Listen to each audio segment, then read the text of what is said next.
Welcome to Vlogs by Mishra Parivar. Like, share and subscribe to Mishra Parivar.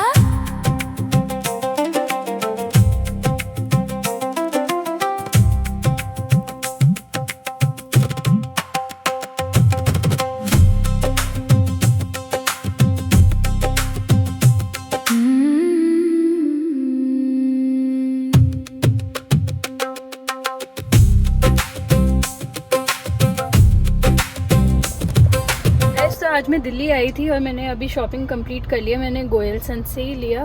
बहुत भीड़ थी guys, मैं कुछ रिकॉर्ड नहीं कर पाई। आज 15 अगस्त की भी डिस्काउंट वगैरह ऑफर्स बहुत अच्छे थे, इस वजह से गोयल संस पूरा जैम पैक्ड था। अब मैं जा रही हूँ डॉक्टर सुमित सेठी, डर्मा स्टेशन उनके क्लिनिक का नाम है, वहाँ जा रही हूँ क्यू स्विच अपना ट्रीटमेंट करवाने। मैं कंपेयर तो नहीं कर सकती किसी और से, पर मेरे को वहाँ की सर्विसेज बहुत अच्छी लगी। मैंने और कहीं कभी करवाया नहीं क्यू स्विच, तो इनके पास अच्छा है तो मैं इधर ही कंटिन्यू करा है।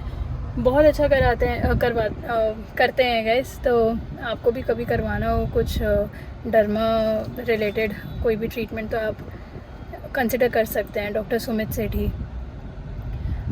और गैस आज फिर से बारिश वाला मौसम है। बहुत मतलब पूरा महीना निकल गया लगातार। मुझे ऐसा लगता है जिस भी दिन मैं दिल्ली आती हूँ उस दिन बारिश होनी ही होती है। बहुत आज भी बादल हो गए हैं, अभी शुरू तो नहीं हुई बारिश, but I am sure 100% sure बारिश होगी। 100% नहीं बोलना चाहिए, क्या पता ना हो, पर मुझे लग रहा है होगी।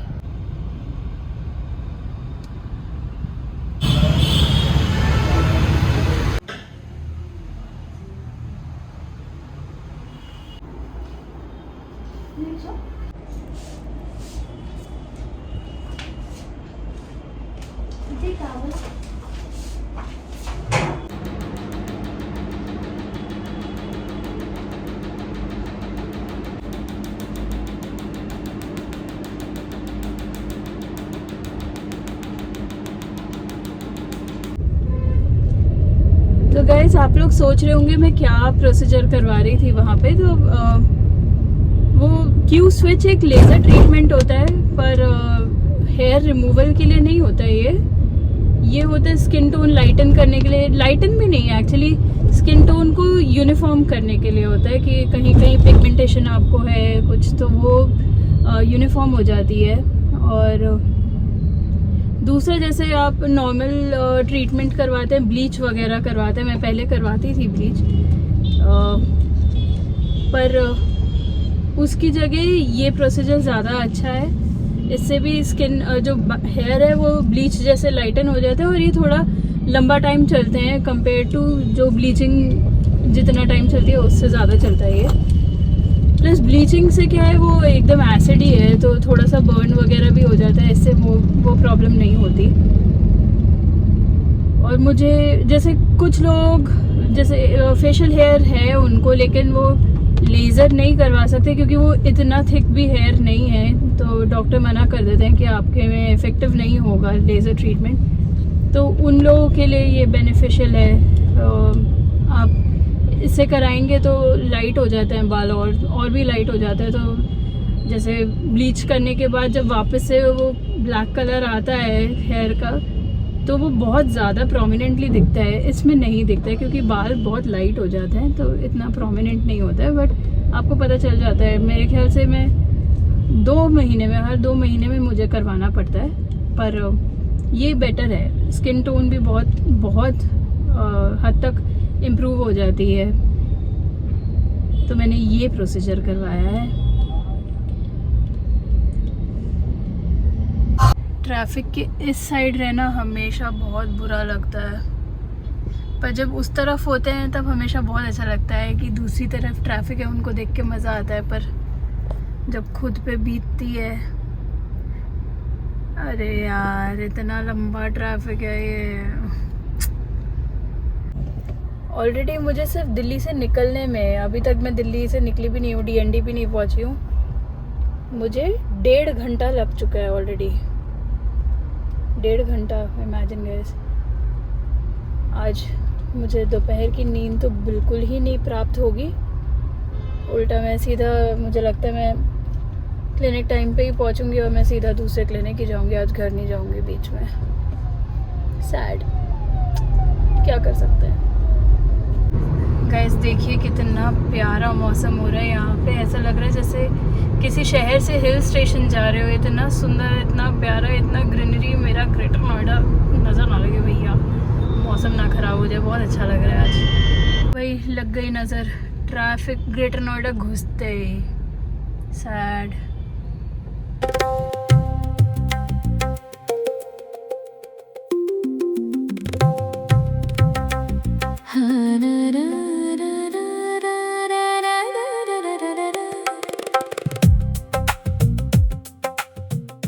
गैस तो मैं फाइनली ग्रेटर नोएडा पहुंच गई हूँ और क्लिनिक का टाइम हो ही गया, 5 बज गया, तो मैं सीधा क्लिनिक ही आ गई हूँ। आज घर नहीं जाएंगे, शाम को जाएंगे। शाम को गैस कुछ प्लान है, पापा ने कुछ प्लान बनाया है, लेट्स सी। हाँ मेरे बेटू, खोलो। मैंने खोल दिया। Oh very good.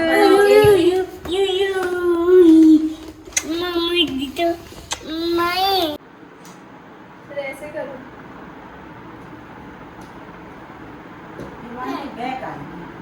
बेटू, उधर देख के करो, दादू की तरफ देख के करो। ऐसे करो, हैंड्स अप। कोशिश कर रहा है युवान, बहुत कोशिश कर रहा है। अब यार हैंड्स ऐसे रखो पहले और फिर लेके ऐसे। Very good. हाँ पहले ऐसे करो, उधर दादू की तरफ देख के करिए, दादू की तरफ। तब आप थोड़ा घूमते रहो। हाँ बेटू, हाँ पहले करो ऐसे, ऐसे ही करो, देखो नहीं, करो ऐसे कीजिए, कीजिए। टू ऐसे नहीं करना, टू टू ऐसे नहीं करना, टू 1 2। अब ऐसे करेंगे 2 2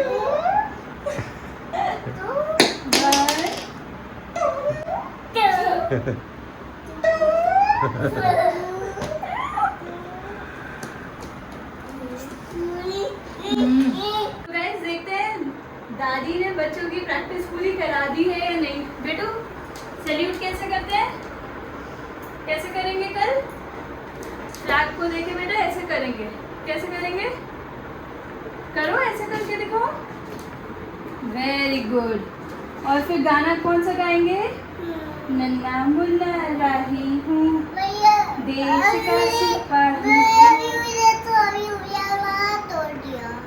अच्छा ठीक है, पहले ये गाओ। नन्ना मुन्ना राही हूँ, देश का सिर। ऐसे करो, ऐसे यूं भी। इधर देखो, इधर देखिए। देश का सिपाही हूँ, बोलो मेरे संग जय हिंद जय हिंद। बोलिए, कुछ करिए। जय हिंद जय हिंद जय हिंद जय हिंद जय हिंद। हाय गाइस, तो मैं अब आपको दिखाऊंगी कि मैंने तीज की क्या क्या तैयारी की है, क्या क्या शॉपिंग करी है। मैंने कल भी शॉपिंग करी थी, लेकिन मैंने आपको दिखाया नहीं था क्योंकि तब मैंने कंप्लीट शॉपिंग नहीं की थी। तो अब कंप्लीट हो गई है, तो एक एक करके दिखाते हैं। तो मैंने ये मम्मी, मोस्टली सामान सारा मम्मी के लिए ही है, एक दो चीज़ें मेरे लिए भी हैं। तो ये लिए मैंने मम्मा के लिए। कांच की बैंगल्स देनी होती है तीज पे, मेटल की बैंगल्स या दूसरी कोई दूसरी किसी तरीके की बैंगल्स नहीं देते हैं। तो जैसे मैंने आपको कल भी व्लॉग में दिखाया था कि मुझे सिर्फ ऐसी ही बैंगल्स मिल रही थी, और आजकल शायद इसी का ट्रेंड है। मैं बैंगल्स वैसे इतना ख़रीदती नहीं हूँ, तो मुझे आइडिया नहीं। और 2 कोन लाई हूँ, एक मम्मी के शगुन में जाएगा और एक से मैं आज मेहंदी लगाऊंगी। मैं पेशेंट्स के चक्कर में बहुत ज़्यादा मेहंदी नहीं लगाती क्योंकि वो बहुत स्टिंग करने लगते हैं, तो मैं बस शगुन का एक डॉट डॉट सा बनाऊंगी बस। और गाइस, सिंदूर देना होता है। आप लोग भी सोच रहे होंगे कि क्या बेसिक चीज़ों का इसने वीडियो बनाया है। अब बिंदी में मैं 2 तरीके की बिंदी लाई हूँ। एक तो है ये थोड़ी सी चमकीली वाली बिंदी है और एक ये प्लेन वाली है। आई थिंक मैं मम्मी को शगुन के लिए तो चमकीली वाली ज़्यादा अच्छी लगेगी, वो दे देती हूँ। ये प्लेन वाली मैं यूज़ कर लूँगी। और है ये बिछिए,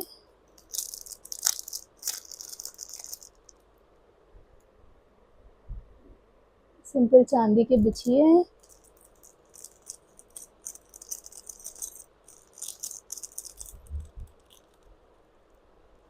गाइस ये है शगुन का सामान और ये सब जाएगा ये सूट के पैकेट में। अब मैं आपको सूट दिखाती हूँ। सूट मैंने बहुत चुन के लिया। मम्मा किटी पार्टीज वगैरह जाती हैं तो हर बारी कुछ नया नया पहनने का मन करता है किटी पार्टीज में, तो इसलिए मैं कुछ अच्छा सा ले आई जो किटी पार्टी में पहन सके। अब मैं इसकी तय तो नहीं खोलना चाहती, बट ठीक है, थोड़ा सा खोल लेते हैं। गाइस कलर भी एक तो बहुत प्यारा लगा मुझे, और ये कुछ इस तरीके से है सूट। ये सूट है, कुर्ता है, ये इसका दुपट्टा है,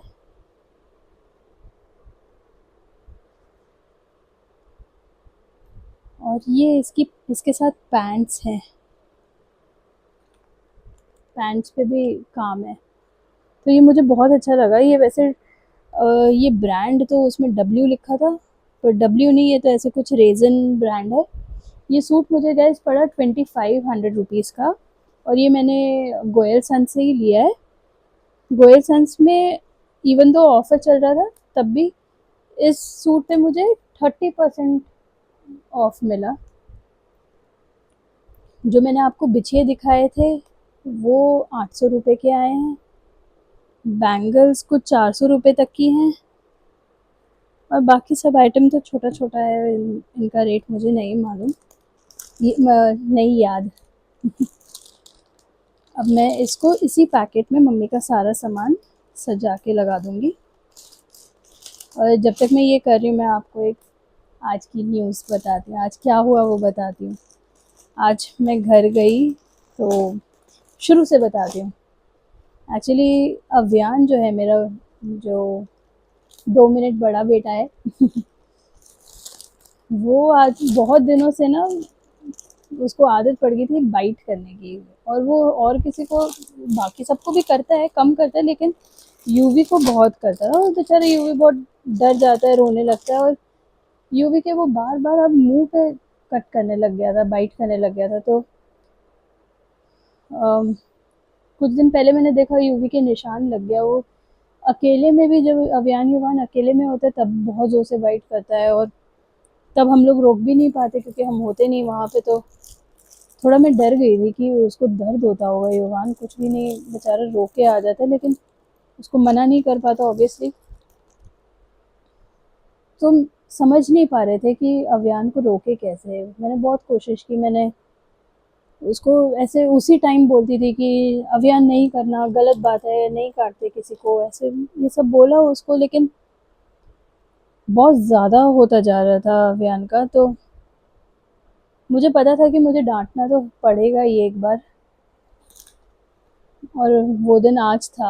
आज अव्यान ने मेरे सामने ही युवान को ऐसे पकड़ के, वो उसको मिसमिसी लगती है तो वो काटने को, प्यार में ही, खेल खेल में ही काटने जा रहा था युवान को। तो मैंने उसे पहले भी वार्न किया था कि मैं डॉक्टर के पास ले जाऊंगी, और डॉक्टर ने बोला कि अगर अव्यान युवान को काटेगा तो उसको मेरे पास ले आना, मैं उसको इंजेक्शन लगाऊंगा। अब कुछ और ऑप्शन नहीं रहता, वो डरते ही इससे। अब वो इससे भी नहीं डरते थे, वो बोलते थे कि हाँ ले चलो इंजेक्शन। उनको पता है कि ये बस बोलती है। तो आज मैंने क्या किया, आज जैसे ही मैंने देखा तो मैंने अव्यान को उठाया और जल्दी से बोला कि डॉक्टर के पास ले जा रही हूँ, डॉक्टर के पास ले जा रही हूँ। और मैं डोर की तरफ चली गई, और अव्यान वो बहुत डर गया। मेरे ख्याल से वो सहम सा गया कि क्या हुआ ये। और मुझे रियलाइज़ नहीं हुआ कि वो इतना ज़्यादा डर जाएगा। और ये फर्स्ट टाइम हुआ मेरे साथ ऐसा कि मैंने इतना ज़ोर से डांट दिया। पर मुझे लग रहा था कि और कोई तरीका नहीं है, और मुझे रियलाइज़ नहीं हुआ कि मैंने बहुत ज़्यादा कर दिया शायद। तो वो बहुत डरा और बहुत देर तक जो उनकी नानी है उससे चिपका रहा, मेरे पास नहीं आया। मैं उसको बहुत प्यार से बोला कि नहीं ले जाऊंगी बेटा, मेरे पास आ जाओ। नहीं आया, बिल्कुल भी नहीं आया। मेरे मुझे दूर दूर से थोड़ी थोड़ी देर देख रहा था, लेकिन रो रहा था और आ नहीं रहा था मेरे पास। मेरे को बहुत अजीब लग रहा था। मेरे को बहुत परेशानी हुई है देख के। फिर उसको थोड़ा सा बहलाया फुसलाया, नहीं मान रहा था, बिल्कुल नहीं मान रहा था फ्रैंकली स्पीकिंग। और उसके बाद धीरे धीरे माना। पर अब मुझे समझ में नहीं आता, मुझे डांटना भी पड़ेगा कई चीज़ों में, लेकिन कंट्रोल भी करना है। मैं क्या लिमिट है कि, और उस वक्त उस लिमिट को कैसे डिसाइड करना है जब डांट रहे हो।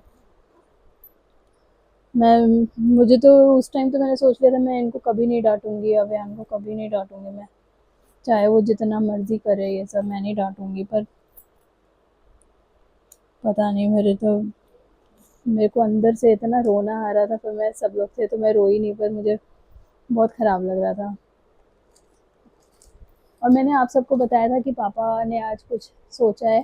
पापा सबके लिए आइसक्रीम लाए थे, पर ये सब हो गया तो सब ने आइसक्रीम खाई, पर मेरी हिम्मत नहीं हुई आइसक्रीम खाने की, तो मैंने उसका ब्लॉग नहीं बनाया।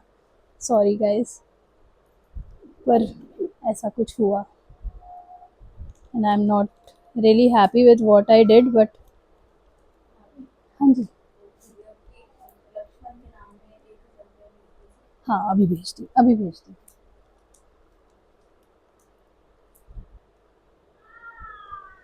बट अब मैं थोड़ा ध्यान रखूँगी। अभी तक मैं सॉफ्ट पेरेंटिंग जैसा हम लोग कर रहे थे, इतना तो सब जानते ही हैं कि इतने छोटे बच्चे को नहीं डांटना चाहिए। पर वो युवान के लिए बहुत ज़्यादा हो गया था, वो बहुत काटने लग गया था उसे, तो करना ही पड़ा। उफ,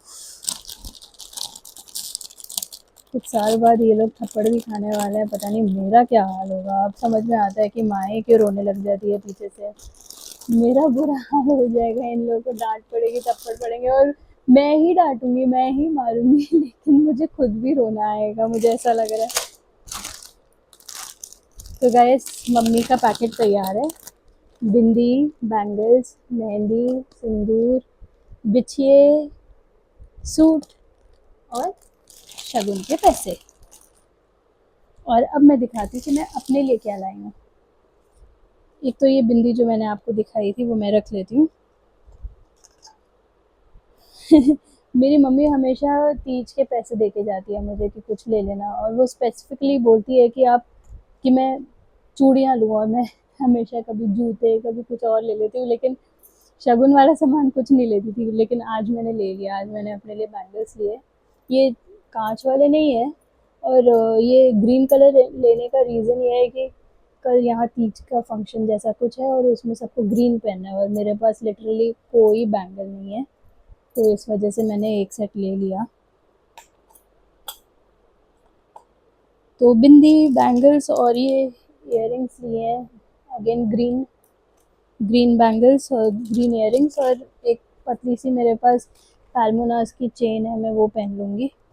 और सूट है, और वही वही चमकीली वाली बिंदी, इवन उससे भी छोटी साइज़ में मैं ये देखती हूँ। अगर मेकअप थोड़ा सटल हुआ तो चमकीली बिंदी लगा लूँगी। मेकअप तो मुझे पता है मैं करने नहीं वाली, पर फिर भी देखते हैं। तो गाइस, ये थी आज की शॉपिंग। आप प्लीज़ कमेंट कीजिए आपको कैसा लगा, और आप लोग क्या क्या करते हो तीज पे। और अगर वीडियो अच्छा लगा हो तो आपको पता है ना क्या करना है, like, share and subscribe. Thank you for watching, bye. अभियान, आई एम सॉरी, आगे से नहीं डांटूंगी आपको बेटा, आई एम रियली सॉरी। एक तो डॉक्टर के पास नहीं ले रहा है ये। नहीं लेके जाऊंगी बेटा, आई एम सॉरी।